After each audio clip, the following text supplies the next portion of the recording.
Sa bawat komunidad, may isang lugar na nagsilbing sentro ng pananampalataya at pagkakaisa. Isa na rito ang parokya ni Maria, ina ng sambayanan ng mga dukha. Sa paglipas ng panahon, maraming mahalagang pangyayari ang naranasan ng simbahan. Kabilang dito ang pagtatayo ng kapilya, ang pagiging ganap na parokya, at patuloy na pag-unlad ng mga gawain ng simbahan sa komunidad. Ang mga pangyayari ito ay nagpapakita kung paano unting-unting lumago ang simbahan at naging mahalagang bahagi ng buhay ng mga nananampalataya. Nagsimula ang kwento ng simbahan sa mga unang taon ng komunidad. Ang pananampalataya ng mga tao ang naging pundasyon. Nahaharap din ng simbahan ang hamon ng pandemya noong COVID-19 na nagdulot ng pagbabago sa paraan ng pagsasagawa ng mga gawain ng simbahan. Noong mga unang taon ng komunidad, wala pang sariling simbahan ang mga residente, kaya dumadalaw sila sa misa sa ibang parokya tulad ng St. Vincent Ferrer Parish. Kailan po na itayo ang simbahan ito at sino po ang mga nagtatag at sumulod?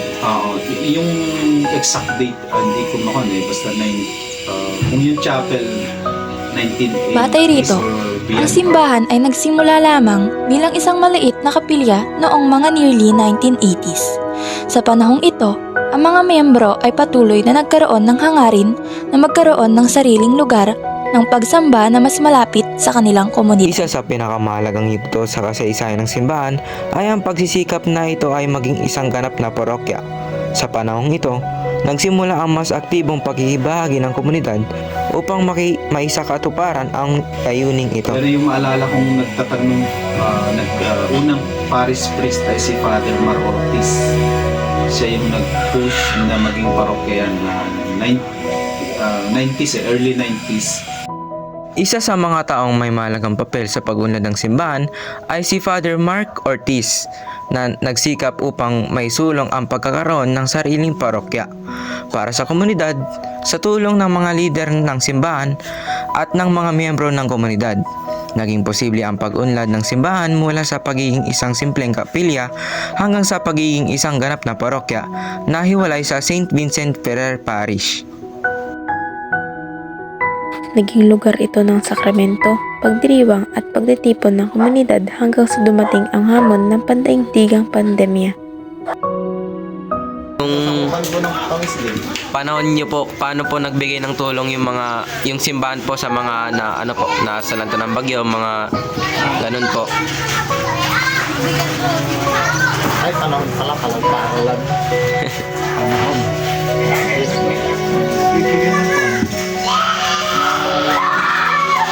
Ayuda.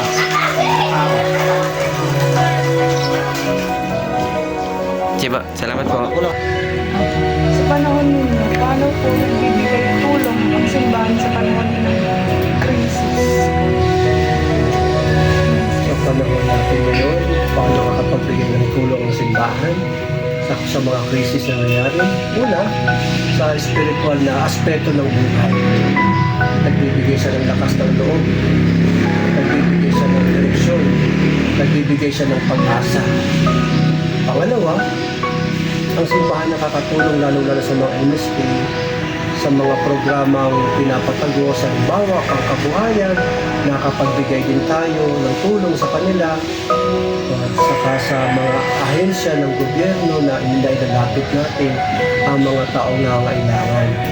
So talagang nagsisikap ang simbahan na maging lakas ng mga tao. Sa simbahan naman, pagka halimbawa may mga bagyo, so tinitingnan mo sila yung mga skit natin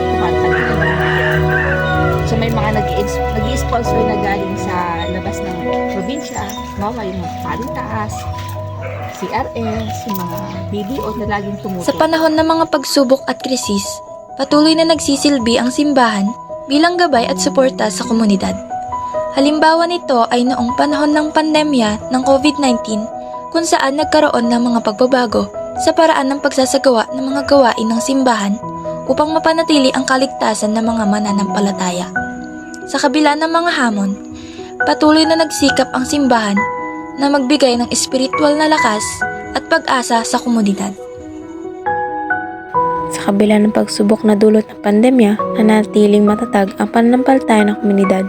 Unti-unting bumalik ang mga gawain ng simbahan at patuloy itong nagsisilbing gabay at inspirasyon sa mga mananampalataya hanggang sa kasalukuyan. Ano po ang naging papel ng simbahan sa komunidad natin?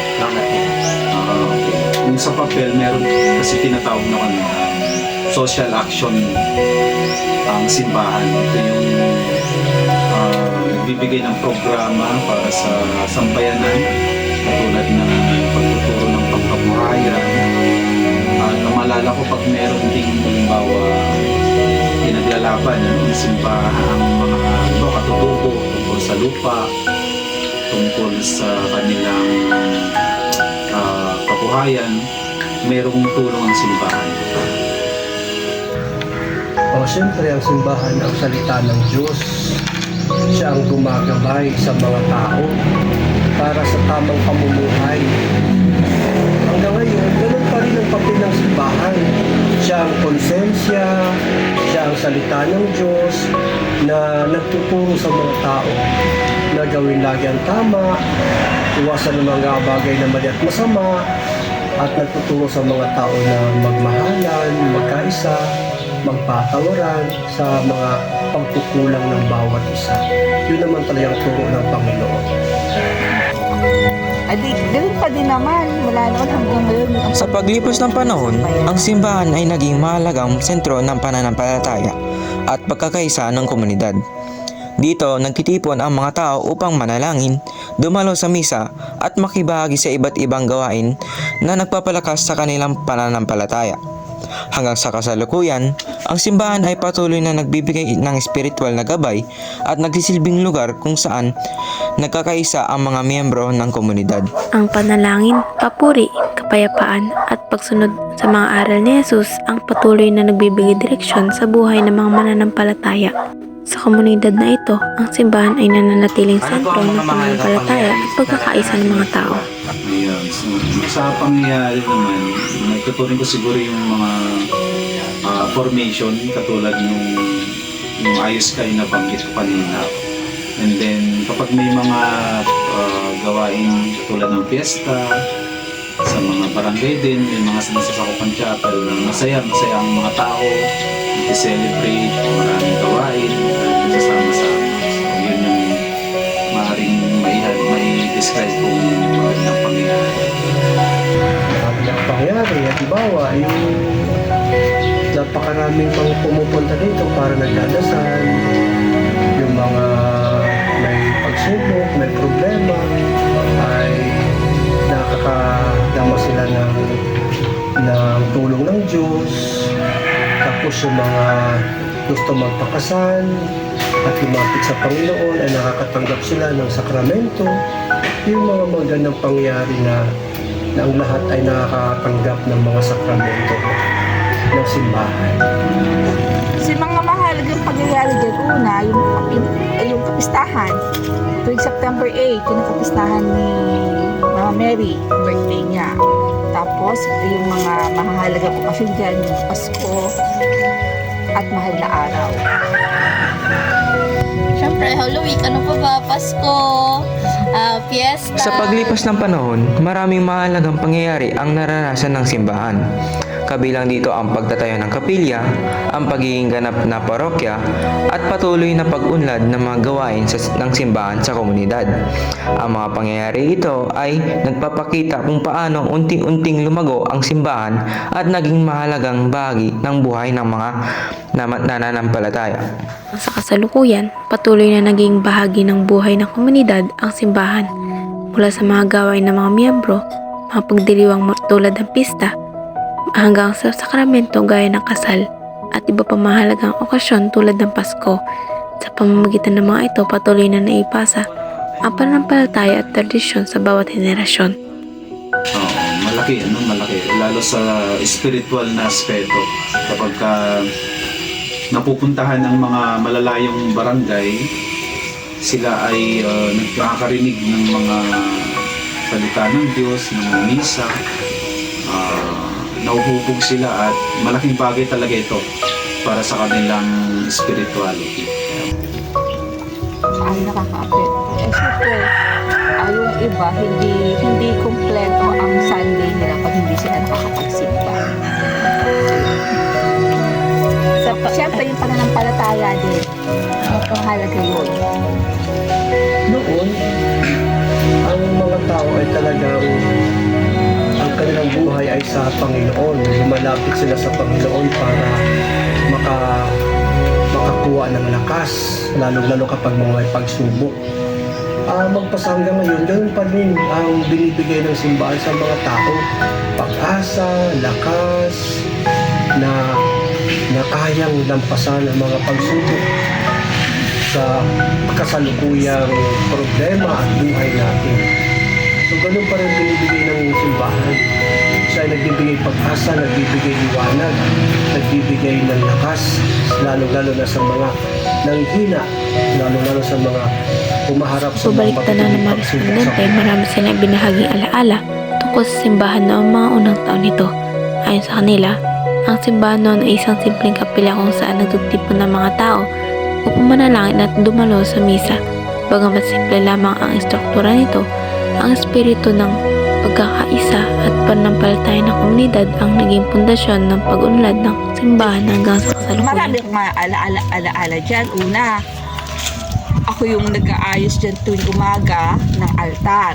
Pagka may mga nagiging sa simbahan, kasama ko yung ibang mga workers. Tapos, pinupuntahan namin yung mga barangay na sakop nila.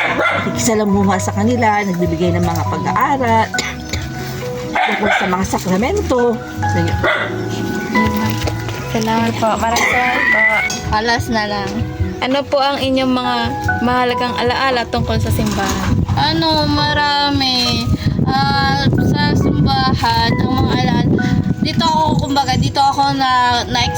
ako nagkaroon ng mga explore or naka-experience ng iba-ibang event kasi sa simbahan nakakapunta ako ng iba't ibang lugar. Katulad nagpunta na ako sa Bicol, Infanta, bawat mission or something youth camp, yun. Sige po. Salamat po. Oo, alaala, maraming alaala eh.